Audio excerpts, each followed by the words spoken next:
Bonjour à toutes et à tous, bienvenue sur Authentiques Auto. Je vous retrouve aujourd'hui dans la sublime campagne du Brandenburg en Allemagne, près de la frontière polonaise à l'est de Berlin, pour vous présenter une voiture qu'on ne présente plus, la légende, une 205 GTI. C'est assez rigolo, je pense, vous me direz, de présenter une 205 GTI alors que je suis en Allemagne. Mais voilà, j'ai la chance d'être tombé sur Robert qui, en plus d'être adorable, est absolument passionné d'auto. Et donc aujourd'hui, eh bien, on va présenter sa 205 GTI. Donc j'en profite pour lui adresser un immense merci parce que Robert est non seulement amoureux des voitures, mais aussi amoureux de sa région. C'est la région où il a grandi. Et il m'a fait tout découvrir à bord de sa 205 GTI. Donc vraiment, je suis dans des conditions de tournage assez exceptionnelles. Et comme vous pouvez le voir, la météo, la lumière, les champs, tout est magnifique. J'y avais pas trop réfléchi avant, mais c'est assez difficile de présenter une légende que tout le monde connaît. Une voiture qui a été vue et revue dans tous les magazines, tous les sites de petites annonces, sur toutes les vidéos YouTube. Et pourtant, je n'avais jamais eu l'occasion de m'en approcher aussi près et de pouvoir la voir en détail. Donc c'est vraiment un privilège, je suis super content. Et vous pouvez remarquer que celle-ci est dans un état assez exceptionnel. Alors il faut noter que pour une fois, c'est pas une entre guillemets authentique auto qui a tout d'origine, des autocollants, qui a 50 000 km. Non, celle-ci, elle a 170 000 km et elle a été entièrement restaurée, d'où son état absolument clinique. Mais voilà, c'est pas l'état dans lequel elle est née. Mais enfin, c'est pas grave. Ça en fait un modèle superbe à présenter. Elle est dans ce très beau gris foncé, accompagné de son intérieur rouge et noir. Et vous allez voir, tout est absolument neuf dessus. Donc les plastiques, la peinture qui a été traitée à la céramique, les jantes évidemment, tout est absolument clinique. On a affaire ici à un modèle de 1990 et comme vous pouvez le voir sur cette légendaire partie latérale, c'est le moteur 1,9 litre, donc le moteur qui développe 130 chevaux. Et sur cet exemplaire, il y a quelques légères modifications qui ont été faites. Rassurez-vous, c'est pas du tuning sauvage et grossier. On a un ECU qui a été un petit peu modernisé, quelques petits détails et la voiture aujourd'hui doit sortir environ 140 chevaux. Donc ça reste raisonnable comme modification. C'est pas une voiture de course, c'est pas une voiture de rallye. Mais pourtant, on a l'impression que c'en est une. Vous allez voir ça tout à l'heure dans les extraits. C'est dur de faire bref avec une telle légende, mais bon.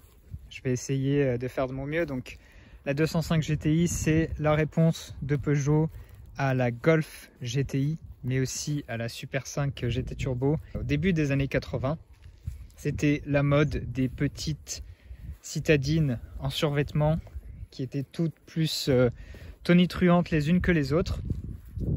Et c'est Peugeot qui aura remporté la mise dans le sens où Peugeot aura écrasé la concurrence. Et c'est vraiment la 205 qui non seulement a sauvé la marque en tant que modèle normal, mais qui aussi menait la barque de toutes les autres GTI. Et donc c'est pour ça qu'elle a marqué sa génération, marqué des milliers de papas d'aujourd'hui, et qu'elle aujourd'hui malheureusement a ses prix qui ont explosé. Mais bon, quand on voit les prestations qu'elle offre, son look absolument craquant, on peut comprendre pourquoi tout le monde a des souvenirs incroyables avec et tout le monde en veut une finalement. Outre sa plaque berlinoise super sympa, vous pouvez remarquer qu'elle a deux petits détails qui sont pas comme à l'origine. Donc vous avez ici les 4 bandes aux couleurs de PTS, ça rajoute un petit côté super sympa comme sur les BM Motorsport, c'est super cool.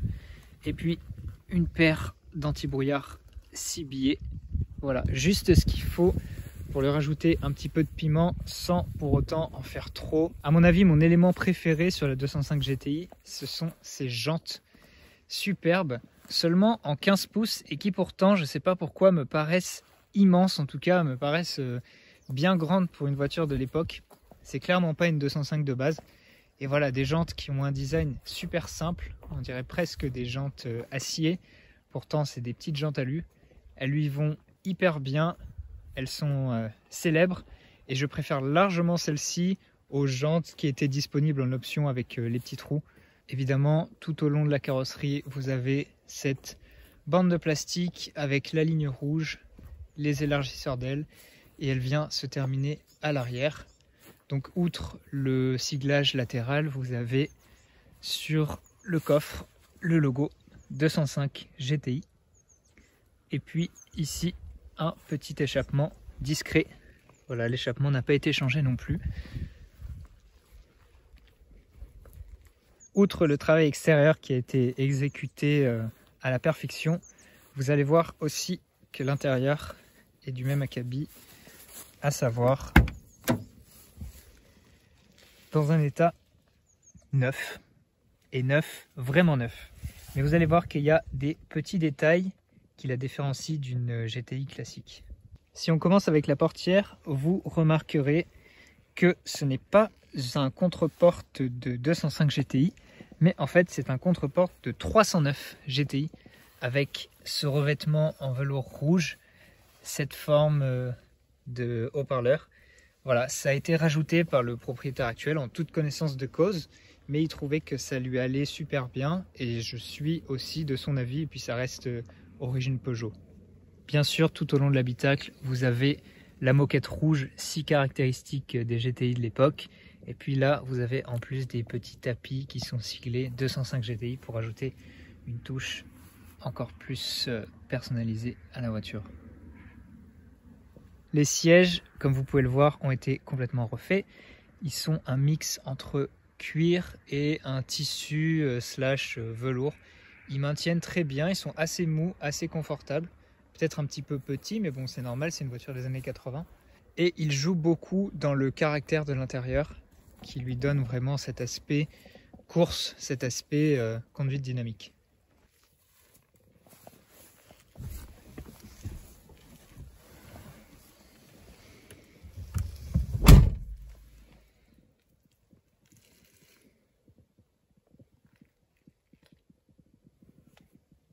Quand vous êtes à bord d'une 205 GTI, ce que vous voulez, c'est l'essentiel, à savoir un volant sport en cuir, des compteurs avec plein d'informations, un petit levier de vitesse bien précis, et puis 3 pédales. Vous n'avez pas besoin du reste, on s'en fiche qu'il n'y ait pas la climatisation, on s'en fiche que la qualité des plastiques soit minime, c'est pas ça qui compte, ce qui compte c'est l'expérience de conduite, bien évidemment. Et là, vous êtes servi. On a ce magnifique volant à 3 branches, siglé GTI, c'est pas le 2 branches des phases 1. Et les yeux les plus avertis auront remarqué qu'il a des surpiqûres vertes. Et oui, parce que Robert a acheté en fait d'occasion un volant de GTI Griff qui était de couleur verte et l'a installé ici. C'est son petit secret entre guillemets. C'est suffisamment discret pour pas perturber l'harmonie de l'habitacle, mais c'est un petit détail qui est très marrant. Au niveau des compteurs, c'est super complet, hein, sans aucune surprise. Donc vous avez à gauche pression d'huile, niveau d'essence, vitesse, kilométrage, compte tour bien évidemment. Et puis à droite également température d'huile et température d'eau. Ces compteurs sont vraiment super jolis, très lisibles, tout petits, ils me rappellent ceux de ma 406. Et puis vous avez ces aiguilles orange si caractéristiques de l'époque. Là on est vraiment au poste de pilotage paré pour enchaîner les virages. Au niveau de la console centrale, 3 boutons de ventilation qui doivent parler à des millions de personnes tellement ils sont visuellement connus. Ici, un petit rangement pour mettre des pièces de monnaie, extrêmement frêle. Hein. En dessous, quelques boutons. Là, vous avez un cendrier, pareil, super frêle. Une petite horloge digitale. Et puis en bas, un très joli autoradio Blaupunkt qui rappelle les autoradios d'époque parce que celui-ci c'est un moderne. Et vous avez des fonctions USB, Bluetooth, donc c'est simplement esthétique mais ça s'intègre super bien. Et puis en bas, un espace vide et le fameux levier de vitesse qui vient terminer la console centrale. Côté passager, seulement une petite boîte à gants. Voilà, mine de rien, il y a quand même de la place à l'intérieur. Et puis ce petit rangement et c'est tout. Vous vous en doutez, les rétroviseurs sont manuels, ils se règlent ici.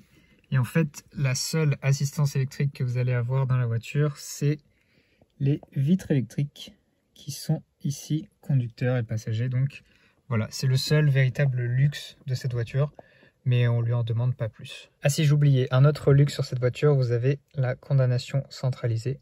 Ça quand même à l'époque, c'était pas mal. Allez, on va la démarrer.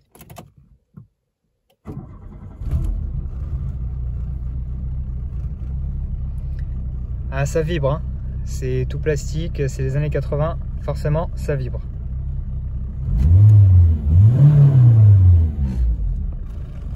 Je remarque aussi que l'accélérateur a une course assez courte et qu'il est très sensible. Pas de doute, il va y avoir du sport. Et si vous vous demandez pourquoi il y a le voyant moteur qui est allumé, c'est pas qu'il y a un problème sur la voiture, mais c'est simplement la pose du nouveau ECU qui a fait s'allumer ce voyant, mais tout va bien sur le moteur, rassurez-vous. Au niveau des places arrière, pas grand chose à dire forcément, puisque c'est pas leur objectif de servir. Voilà, deux petits sièges qui forment une banquette, pas d'appui-tête évidemment, un léger accoudoir, un rangement et quand même un petit cendrier pour le passager. Mais sinon, pas grand chose de plus, si ce n'est qu'il y a quand même la place de s'asseoir. Est-ce que vous avez toujours rêvé de voir l'intérieur du coffre d'une 905 GTI? Je ne pense pas. Mais je vous montre ça quand même. Voilà, typique des voitures de l'époque, un seuil de chargement très bas. C'est tout carré, tout plat, assez pratique. C'est pas très grand, mais ça permet quand même de partir en week-end de manière assez raisonnable. Et puis voilà, encore une vue sur l'intérieur. On est sur un moteur old school à l'ancienne. Donc le ralenti est pas ultra stable et surtout elle fait des bop bop super sympa. Je vous laisse écouter ça.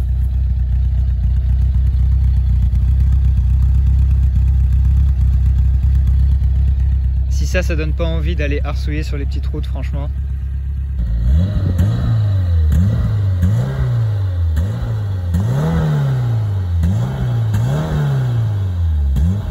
Et voilà le cœur de la bête sous le capot, le légendaire XU9JA. Vous voyez ici qu'il y a quelques petits détails comme par exemple cette batterie légère haute performance. Le moteur a aussi été monté sur des supports groupe N, donc ça le rend un peu plus rigide, il bouge moins. Mais sinon il n'y a pas grand chose qui a été modifié dessus. Donc ce légendaire moteur 1,9 litre, 130 chevaux, que tout le monde connaît, que tout le monde adore. Fan de la zone rouge qui ne s'arrête jamais d'en demander à son conducteur, c'est assez impressionnant. Moi qui n'ai pas l'habitude de ce genre de motorisation, j'ai toujours l'impression que la voiture va casser quand on approche la zone rouge, et en fait pas du tout, le moteur en demande encore plus. C'est franchement impressionnant et vous allez voir ça dans les clips qui vont suivre.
conclure, je suis ravi d'avoir pu partager un après-midi avec une légende des années 80 qui m'a convaincu de son potentiel.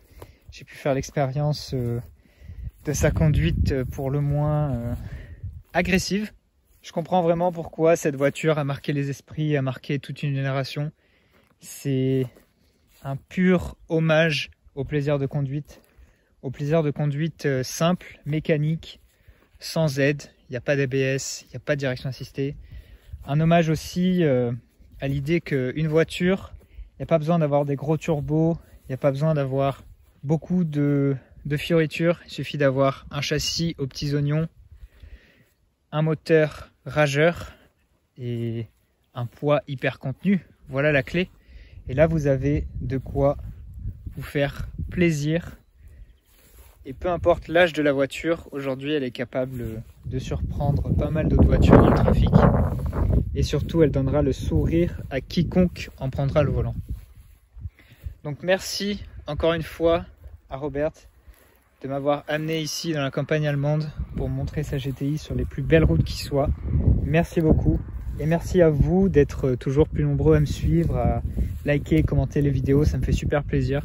Et puis comme d'habitude, si vous voulez que je présente votre voiture, vous m'envoyez un message sur Insta, un petit email.